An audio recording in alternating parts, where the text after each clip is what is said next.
would be fully funded by OPS. Before we find out, yes, okay. Okay. Roll call, Mr. Ray. America, Yes. Scanlon, Aye. Snow, No. Vargas, No. Wayne, No. Williams, Aye. Fay, Aye. Goding. Aye. 5 aye. Okay, motion carries. Is there now another motion, Mr. Wayne? Do you have?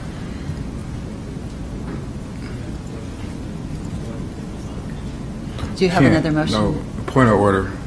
There's an amendment on the floor. The amendment was Oh. to change my vote, so now you have to vote Right, on we my do need to vote vote on before that. we go to the next vote. So can you read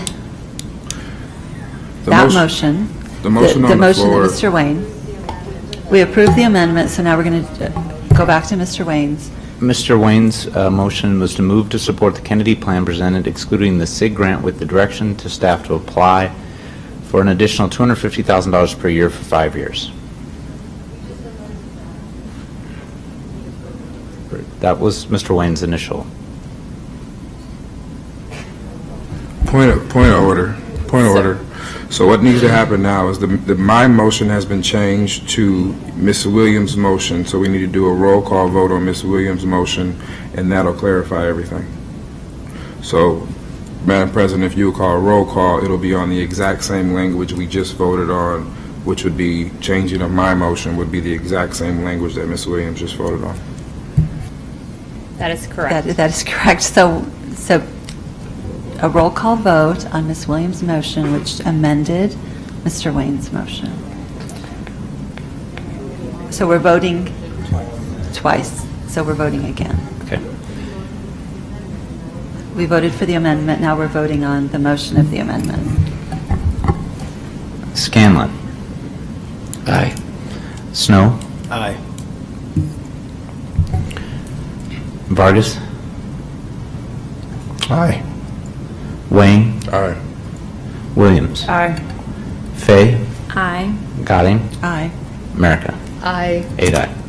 Motion carries. Okay, now, Mr. Wayne, do you have another motion for us? I do not at this time. Okay. All right, with that, I think we're done. Congratulations. Thank you very much. This is very exciting. Very exciting. Thank you. All right. Thank Appreciate you. it. While I'm here, I want to take a moment to really thank you guys for the hard work you put into this. You've hung with us for a while through a lot of presentations and really forced us to do our homework about what's best for kids in the city. So I'm very thankful of the thought and the consideration you put into it. So we really appreciate it.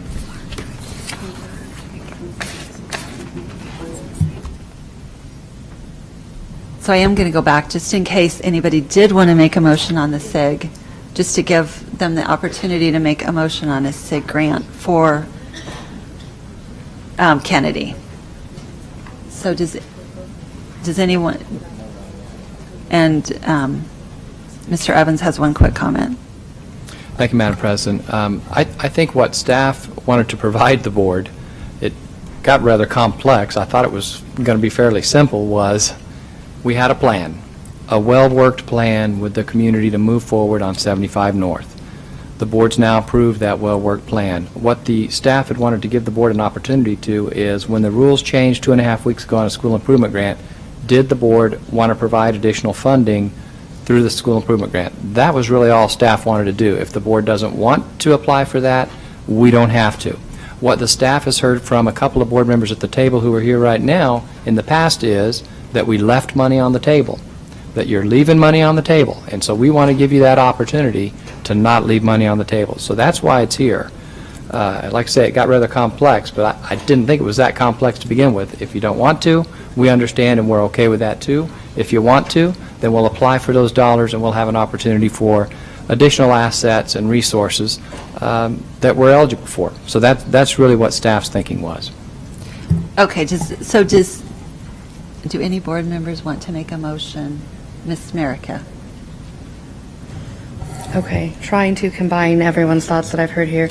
I would move that our board directs staff to appropriate, is the only word I can think of, $200,000 towards the 75 North plan that we just approved at Howard Kennedy through general fund appropriations,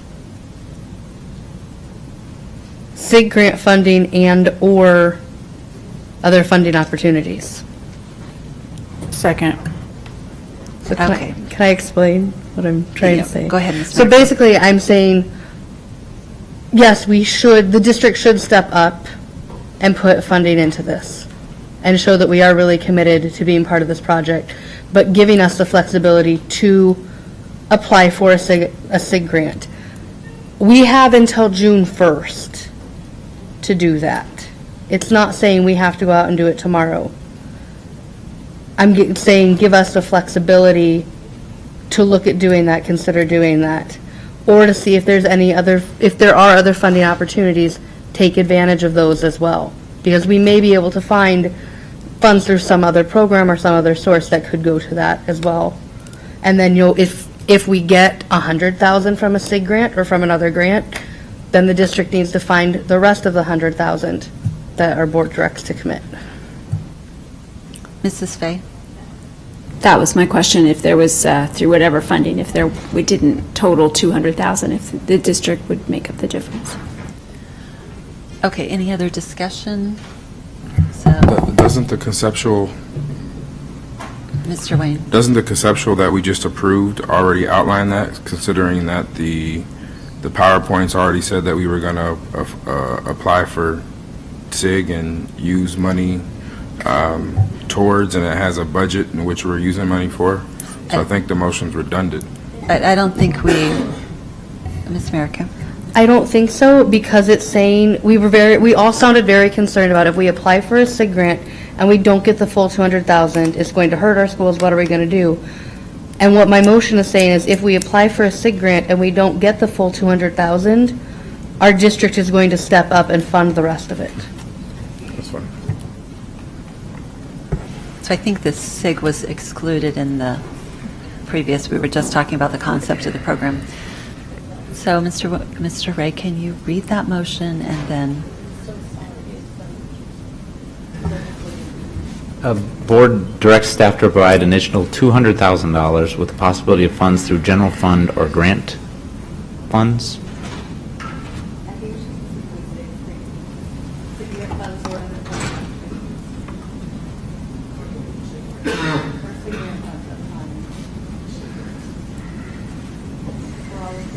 Okay, so what did the original motion, what was it? Okay, so let's stick with that original wording. SIG grants or other additional funding opportunities.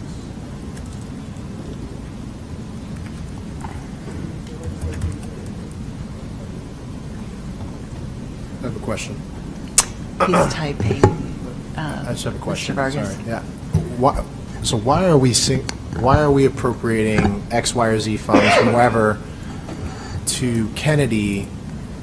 Why are we not also doing the same thing for Wakanda if they're in similar boats of school turnaround and applying for, and they're creating plans for school turnaround efforts? Why are we singling out just Kennedy in this motion? Seems. Right, probably because we were talking about Kennedy. Yeah, it seems unfair. Miss Williams? It's not on you. So I'm just I putting it guess out there, but- my thought was, as Mr. Wayne was talking about, we need to kind of, and not his terms, so don't quote me, but saying that we need to make an investment early on. I think this provides us the opportunity to make the investment without relying on SIG grant or any other grant. But because at the end of this, we're still going to be responsible for making sure that this is self-sustaining, we're paying for it. So I think that, for me, that provides that opportunity for us to support that early on as opposed to later. Well, then can we change it? Because I think if that, for me, that's not the intention, at least what I got from Mr. Wayne. The intention was that as a district, we need to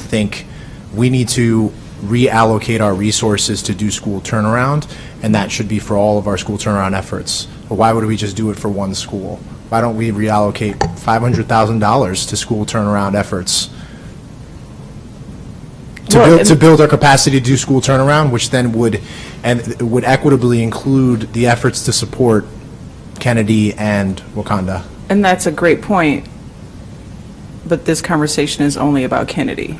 That's why I'm putting it out there as a question. Right. And so that, I think, one, for the public to hear, but two, also for the work that all of the school turnaround teams are doing, and I think it's an important question. I want to make sure they understand that. So Mrs. Fay and I are on the Budget Committee, and we just had our first meeting today, and so that's definitely something that we can,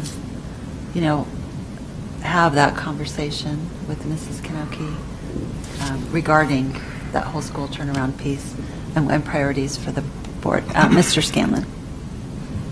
I guess my opinion is that we've just got a new CFO on board, and we're starting to shift towards classroom priority-based budgeting, and to start trying to nitpick, what dollars have to go where. I think it'd be wise if the board were to allow the new CFO and the budget committee to do their job and start discussing those on the committee level and come back with a recommendation to the board. I don't think allocating certain funds tonight is a good idea. Mr. Wayne. This is part of what I was trying to avoid, because we've already allocated Title I Head Start dollars of $1 million according to the conceptual. That's right here before us. But that's exactly why I wanted two different funding streams. Because if we start using general fund budgets for Kennedy, then why aren't we, that argument about Wakanda is right on point. And we can't make a motion on Wakanda because the public hasn't been noticed about it. So we're kind of stuck. But to Mr. Scanlon's point, we've already committed Title I and Head Start dollars today. I can't support this motion because we didn't do it for Wakanda. And we're using the same funding source.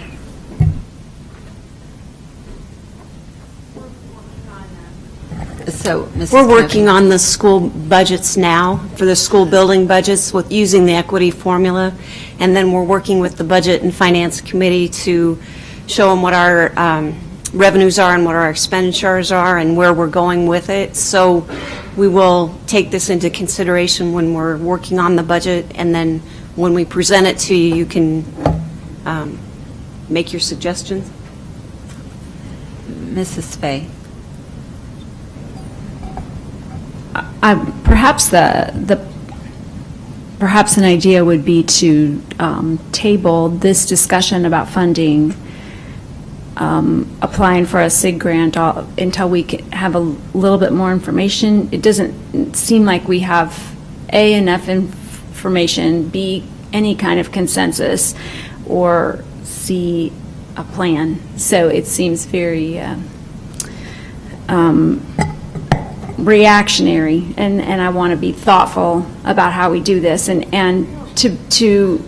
I've heard Mr. Vargas make similar requests, which I know at board meetings have supported, about having this kind of overall plan for how, and so I just, for how we're going to fund turnaround schools, or our lowest performing schools, or however you want to.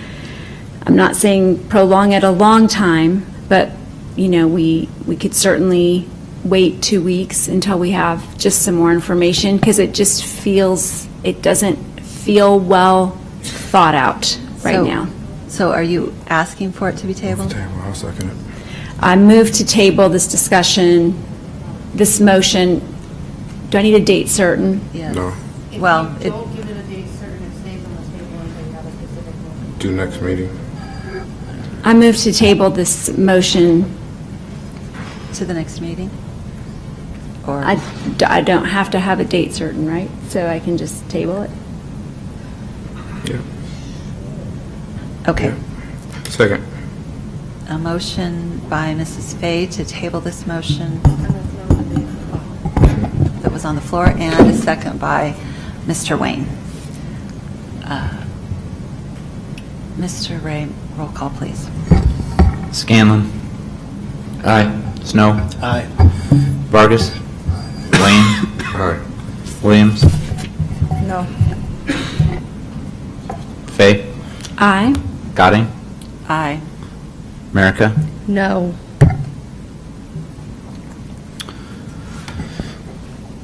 6 aye, 2 no. Okay, motion carries. With that, we're going to move on to J2D, letter of interest for partnership with Boys and Girls Club.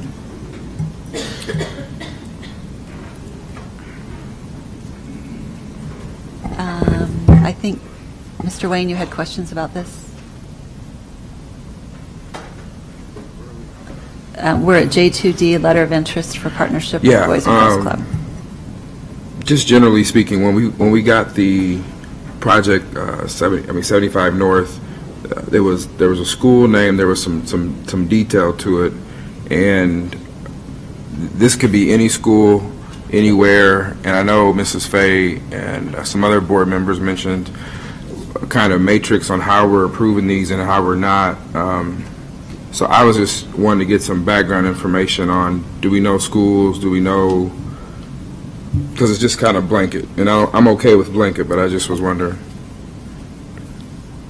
So I'll go to Mr. Evans for the questions on this. Thank you, Madam President. Mr. Gilreath was here, as the board recalls, and he described it would be a replication of a very similar project to what we have at Mountain View. It would be at one of the new schools, but they've not identified schools, so we do not have that information. If the board wants to wait, I can get back with Mr. Gilreath and share with him that you want to wait until we know which specific school. We know it will be one of the new schools, of which, for example, you've got Bell Ryan, Dr. Turnquist, am I wrong? I don't think it's necessarily one of the rebuilt schools, but it is a school that would have a significant addition or okay. expansion, and it could be one of the Because he rebuilt mentioned schools. one of but the new schools earlier. What they were hoping for was one in the north and one in the south, where they said they had the greatest need, but no specific site has been determined. We can bring it back, though, if the board wants to. We can Correct. just tell him we'll... Ms. Merrick?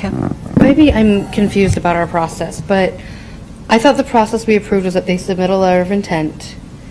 You, as the superintendent, essentially let us know that a letter of intent has been submitted, and then they submit the detailed plan, which is then presented to the board. So we don't actually approve the letter of intent.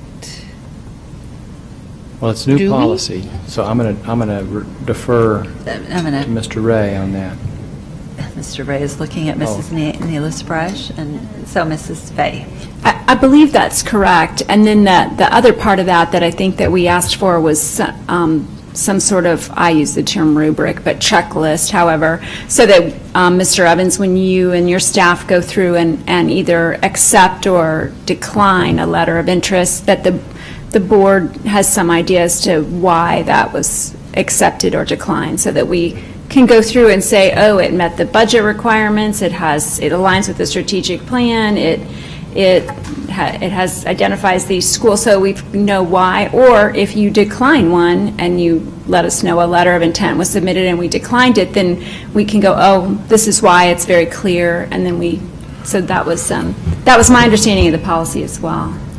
Dr. Turnquist, I'm going to defer to you on that because I don't know that I have. I think Ms. Merica and Ms. Fay are correct. We can't go forward with actually planning and proposing substantively without a letter of intent first. That was my understanding. Right. But In no way am I jumping in saying you can't do this. I'm just saying that we saw two drastically different letters of intents, and I just want to put it on the board's radar because at our last meetings about this particular policy, we talked about a matrix and some other things. So I was only raising the point of those are two drastic different ones, and these are our first two that came in, and they were totally different. So just whatever kind of consistency we can have going forward, that's all I was trying to raise. I mean, I'm still voting, yeah, let's move forward. I mean, I guess I'm confused now. So we're voting yes to move forward, so when I contact Boys and Girls Club, we're getting additional details about the schools, or we're not getting additional details? So, Ms. Neelis Bryce, do we need to, I thought we needed to approve this for them to move forward. Is that not? If I may jump in. Okay, It says, go ahead. upon receipt of the community partnership proposal, the superintendent shall convene a formal review of the proposal with a time frame, which he's done. The superintendent shall, upon completion of the process, make a recommendation to the board whether to accept, reject, or seek modification, which, by putting it on consent, that's, I believe, what he did. Final decision on whether to accept or reject shall rest with the board.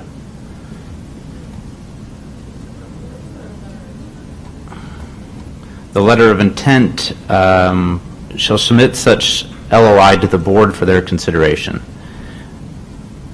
The superintendent or superintendent's designee will provide the board an update on all LOIs revised. The board shall determine by majority of vote whether the application will be invited to submit a formal written community partnership proposal. So we are voting on whether or not they should submit a formal proposal on the work that they want to do. Is that correct? That's correct. So there's a two-step process. Step one is to the superintendent, and then he brings it to you to go to step two. So we are in step one with the intent before you to go to step two. And let me see if I'm interpreting this right, too, because it is new, and so we're all working at it as a new item. I looked at it as kind of the big picture. It's a letter of intent. It's not a contract. The contract comes back with all the specificity of detail of what our relationship, all that piece is. This is a bigger piece of, here's how it relates to the strategic plan, here's the bullet points that align to the strategic plan, here's the general concept of the project, and in this case, he discussed the Mount View project a lot.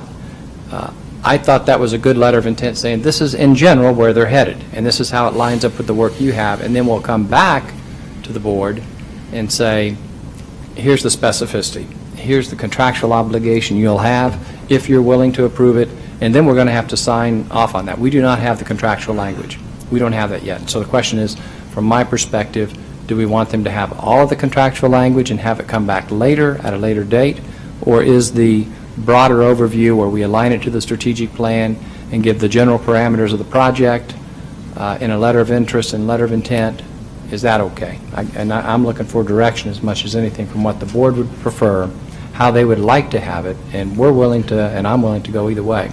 So according to what I heard from Mrs. Neelis Bryce, I'm asking for a motion right now to approve the letter of intent, which would then go back to the Boys and Girls Club for them to work on a more detailed contract that would show specificity on locations and the work that would be done, which would then come back to us as a separate vote.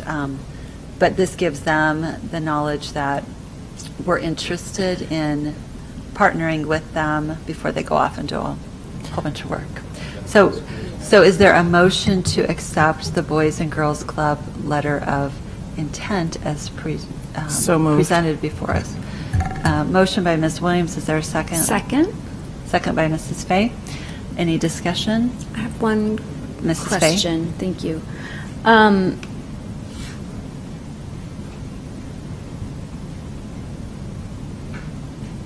I've totally lost what my question was. It was really good. I'm tired. You're going to just let it go? Okay. With that, Mr. Ray, Mr. Wayne. My only point, again, just for clarification, is that this is our second one before this board. So if the public wants to submit a letter of intent, they're going to go Google on our website, letters of intent, and they're going to see samples. One was very, very detailed about Howard Kennedy. One was broad, big strokes overview.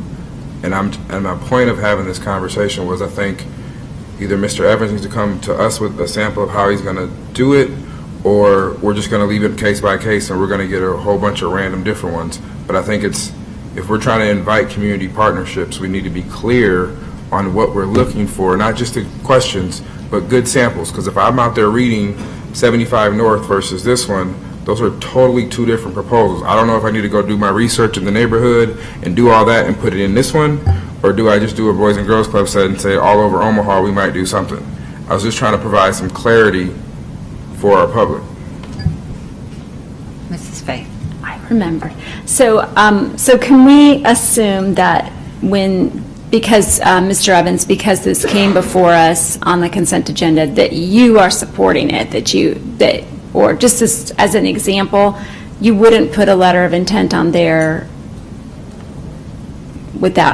that you didn't support? That I didn't support, Okay, right. I just want to make sure that the entire letter of intent process isn't Right. resting on our shoulders and then it's in the consent agenda and then, No, you no, understand what I'm saying? Yeah, Okay. and of course, and this is maybe the difference with a Kennedy project too, we do have a model in place in Mount View of which is referenced in here. It's not, this is kind of a known entity on how this works. And so maybe there's some clarity there that a community member would see if they were going to look this up in these 3 pages. They'd not only have the 3-page document, they'd actually have a facility that's a replica. And so that's the unusual piece here, is you're actually not recreating something, or not creating something, you're recreating something that we're already knowledgeable of. Ms. Williams. So what I think I'm hearing Mr. Wayne saying is that, Mr. Evans, you just said it's something that we're aware of, but not everybody is aware of. So including more detailed information, so perhaps the Mount View model and the information in, and saying, here is a replica or something, because there's a valid point there. There's not as much detail in this one. And so what are we asking them to do? So just, again, I totally agree with him, keeping it consistent. So if the next letter of intent, making sure that they have that level of detail, that no one has to go research and find all this information on their own. Because it's easy for us to go, oh, yeah, Mount View, and you can go look it up, or you've been there. But everyone isn't as familiar with that. So I think that's what he was saying. So, yeah, maybe just coming up with a model of, I don't know, of what it might be, if they're all going to be different. Mrs. Neela Sprash. If I might, just to add a little more clarification, Mrs. Fay, to your question, the policy requires Mr. Evans to update you both on those rejected and non-rejected policies. I would assume a non-rejected or a policy that he'd like to bring in front of you would be updated, but he is still required to update all of you either way he goes on that particular LOI. Okay. Roll call, please. Aye. Vargas. Aye. Wayne. Aye. Williams. Aye. Fay. Aye. Gadding. Aye. America. Aye. Scanlon. Aye. 8 aye. Motion carries.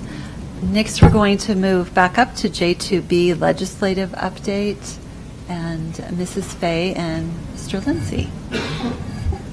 Well, you all will be glad to know that there are no action items regarding the legislative update. And there's kind of a lot going on. It's what we talked about early in the legislative season and how things change really fast. So Mr. Lindsay has, or Rochelle, have made themselves available if you have questions beyond the report that you hear tonight. I'm sure he'd give you a day-by-day update if you want to talk to him every day after Absolutely. stuff happens. I'll just wait and update you day by day. We have just a couple things we want to update on. One is just in a larger discussion of OSERS, what is happening there. There are no action items because there's no language yet for the board to take a look at, or frankly, there aren't finalized concepts yet for the board to take a look at.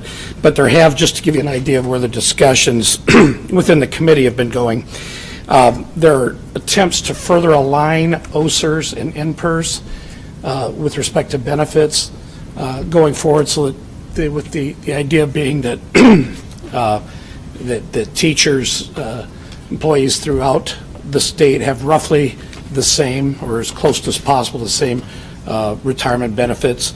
There's continued discussion of moving investment authority from the OSERS Board of Trustees to the investment officer. There is continued discussion on restructure of both the administration and governance of OSERS.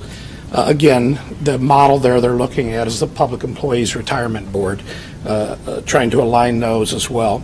And then to remove some of the unequal treatment of OSERS from that OSERS receives in relative to NPERS when it comes to state funding. They're looking at that as well. At some point, they'll reach a point where the committee will ask an actuary to look at their proposed changes. By legislative rule, they have to have an actuary do that before they can actually adopt those. And then at that point, we'll have a more concrete set of principles, concepts, or possibly language for you to look at so that OPS board can take a position on those. On the floor of the legislature, dealing with non-retirement issues, the legislature's been moving a little bit slow right now. Last week there was discussion over comments made by a member of the legislature that took up quite a bit of time on the floor, so things have slowed down. We anticipate, at least for tomorrow, it'll be slow, continued to be slowed down. At some point, typically in the legislature, there's a breakout and things just start moving pretty quickly again, and we'll expect to see that. There's one bill on final reading scheduled for tomorrow. Don't know if we'll actually get to it because of that, and that's the one dealing with LB 431 that deals with school construction bidding, the minimum threshold for going to bid. And then there's two bills that this board approved seeking introduction. That's LB 513, which deals with leasing of school property, and LB 362, which would increase the number of acres available for which eminent domain would be available. Those bills are both out of committee, both without dissenting votes from the committee and without negative testimony at the committee hearing. Because of that, they at least meet the qualifications for consent calendar. We've worked with the sponsoring senators' offices, and the sponsoring senators have requested that they be on consent calendar. Consent calendar is simply similar to here. Things move more quickly. They're not controversial. Consent calendar's not been announced yet, so we don't know if they'll make that. That's what we have as Mrs. Fay mentioned.